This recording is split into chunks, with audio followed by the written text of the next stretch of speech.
walk you through one of the modules in our EcoMap Ecosystem Scorecard, a dynamic intelligence platform that tracks 9 dimensions of economic competitiveness.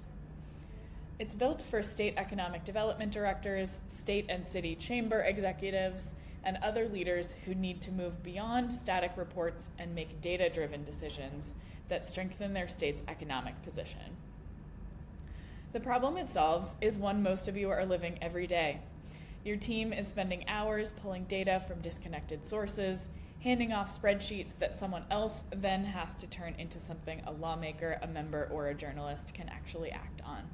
The scorecard closes that gap. It aggregates, normalizes, and visualizes the data, and then makes it just as easy to tell the story as it is to find the insight. Today, I'll walk you through the taxes module, one of the modules that are available today. Let me show you how it works.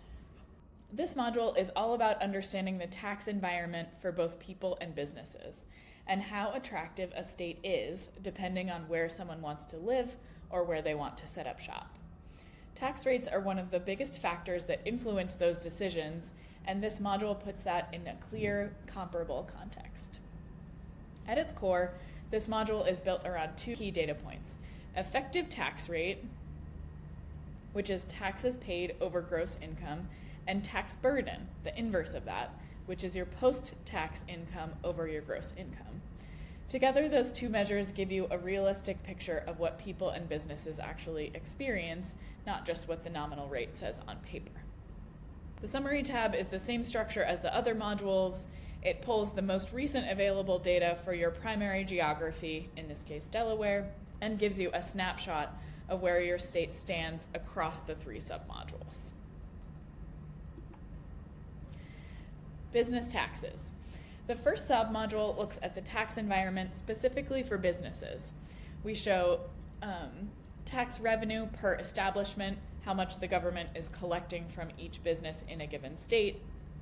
Here we see that. Alongside gross state product per establishment, which reflects how much value each business is actually contributing to the broader economy.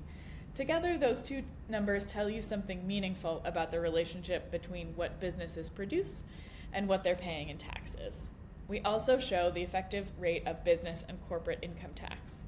Again, taxes paid over gross income, so it reflects what businesses are actually paying, not just the statutory rate.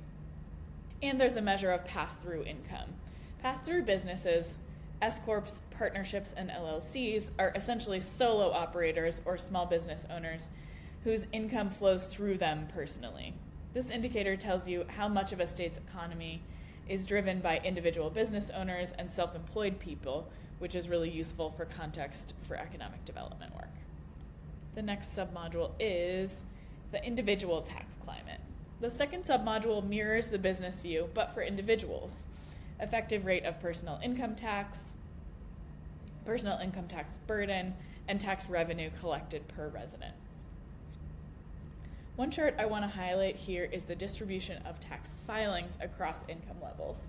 This shows you the breakdown of your population by tax bracket, what proportions of residents fall into each income range. You can see, for example, that the under 25K bracket tends to make up a significant share of the population, while the 500K and above bracket might represent under 3%. This is useful for understanding the composition of your workforce and tax base, especially when thinking about policy decisions or economic competitiveness. The third submodule covers taxes that affect everyone, regardless of whether you're a business or an individual. Taxes paid per capita, residential property taxes paid per capita, and an excise tax breakdown that shows how heavily a state's overall tax revenue relies on consumption taxes versus property taxes. That mix has real implications for residents and businesses alike, and it's the kind of context that helps you make a more complete argument to your policymakers. You may notice that 2020 appears blank on all the charts in this module. That's intentional.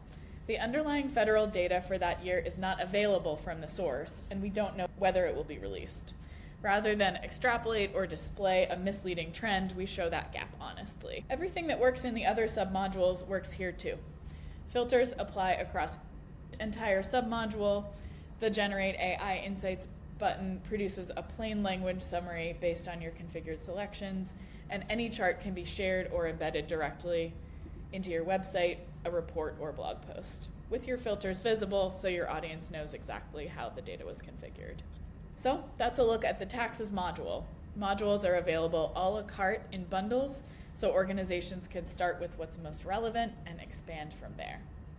What makes this different isn't that the data has not existed before. Most of it comes from federal sources. What's different is that it's normalized, it's visual, it's filterable, and it's shareable.